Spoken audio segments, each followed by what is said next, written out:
السلام علیکم ورحمۃ اللہ وبرکاتہ۔ پیارے بھائیوں اور بہنوں، آج ہم ایک نہایت ہی اہم اور بابرکت موضوع پر بات کریں گے۔ وہ ہے ازدواجی زندگی، شادی شدہ زندگی، محبت، سکون اور رحمت کا رشتہ ہے۔ اس کو ہم کئی پوائنٹس میں سمجھیں گے۔ پہلا حصہ ہے کہ اس ازدواجی زندگی کا مقصد کیا ہے اسلام میں۔ دوسرا، آپ صلی اللہ علیہ وسلم نے اس رشتے کو کیسے نبھایا۔ تیسرا، اس کے کچھ اصول، ضوابط کیا ہیں، بنیاد کیا ہیں۔ چوتھا یہ ہے کہ اس رشتے کو ہم اچھے سے اچھا کیسے بنائیں۔ تو شروع کرتے ہیں۔ الحمدللہ وکفی وسلام علی عبادہ الذین اصطفی، اما بعد۔ اللہ تبارک و تعالی نے ارشاد فرمایا، اعوذ باللہ من الشیطان الرجیم، بسم اللہ الرحمن الرحیم۔ وَمِنْ آيَاتِهِ أَنْ خَلَقَ لَكُم مِّنْ أَنفُسِكُمْ أَزْوَاجًا لِتَسْكُنُوا إِلَيْهَا وَجَعَلَ بَيْنَكُم مَّوَدَّةً وَرَحْمَةً۔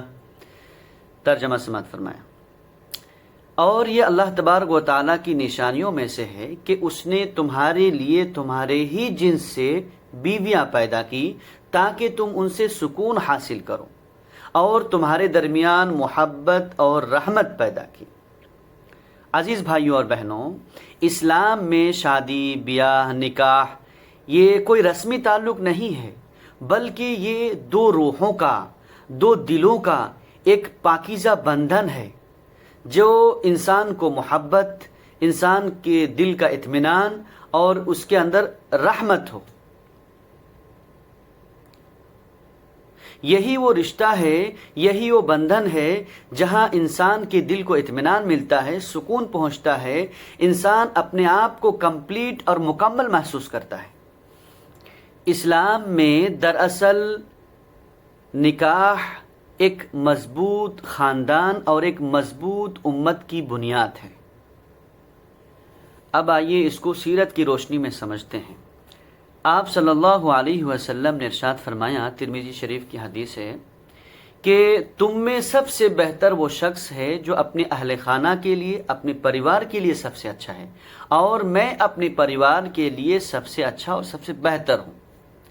اما عائشہ رضی اللہ عنہا فرماتی ہیں کہ آپ صلی اللہ علیہ وسلم گھر کے کام کاجوں میں ہاتھ بٹاتے تھے، جوتے سلتے تھے، کپڑے سلتے تھے، دودھ دوہتے تھے، کوئی برتن ٹوٹ جاتا اس کی ریپیئرنگ کرتے تھے، اور آپ صلی اللہ علیہ وسلم اپنی پیاری بیویوں کے ساتھ ہمیشہ محبت، عزت، احترام کے ساتھ پیش آتے تھے۔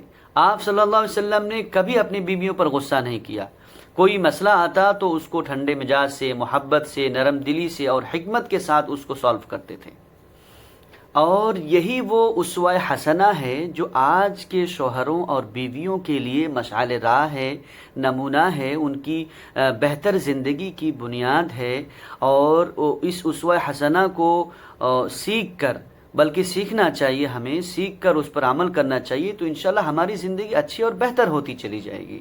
پیارے بھائیوں اور بہنوں، اس رشتے کو اور اچھا، مزید بہتر بنا سکتے ہیں باہمی محبت، باہمی احترام سے۔ قرآن کہتا ہے، ہن لباس لکم وانتم لباس لہن، وہ آپ کے لیے لباس ہیں اور آپ ان کے لیے لباس ہیں۔ یعنی قرآن کریم نے میاں بیوی کو ایک دوسرے کے لیے لباس بنایا ہے۔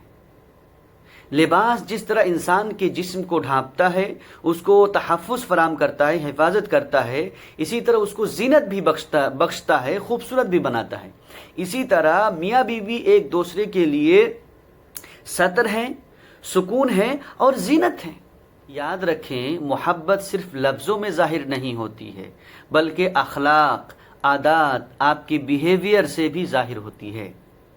اور صبر، احترام، برداشت اور شکر گزاری، یہ ایک کامیاب ازدواجی زندگی کے اصول ہیں، بنیاد ہیں۔ یعنی ایک سکسیسفل میرڈ لائف کی بنیاد آپ کے برداشت، آپ کا احترام اور شکر گزاری ہے۔ چوتھا مرحلہ، اس رشتے کو جو اور مزید بہتر بنایا جا سکتا ہے، وہ ہے صبر، درگزاری اور معافی۔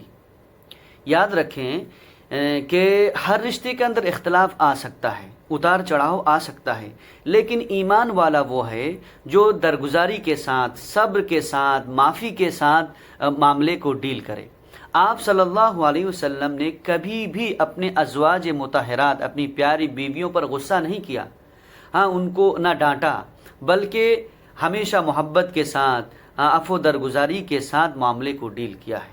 جب انسان معاف کرنا سیکھ لیتا ہے، درگزر کرنا سیکھ لیتا ہے، تو اللہ تبارک و تعالیٰ اس کے دل میں مزید محبت اور احترام ڈالتا ہے۔ اخیر میں دعا ہے کہ اللہ تبارک و تعالی ہمیں ازدواجی زندگی کی حقیقی خوبصورتی عطا فرمائیں، چین و سکون عطا فرمائیں، ایک پیسفل لائف عطا فرمائیں، ہمیں ایک دوسرے کے لیے سکون، محبت اور رحمت کا ذریعہ بنائیں۔ اللہم اجعل بیننا مودۃ ورحمہ وبارک لنا فی ازواجنا وذریاتنا واجعلنا من الصالحین، آمین یا رب العالمین۔ جزاک اللہ خیرا واحسن الجزاء۔ السلام علیکم ورحمۃ اللہ وبرکاتہ۔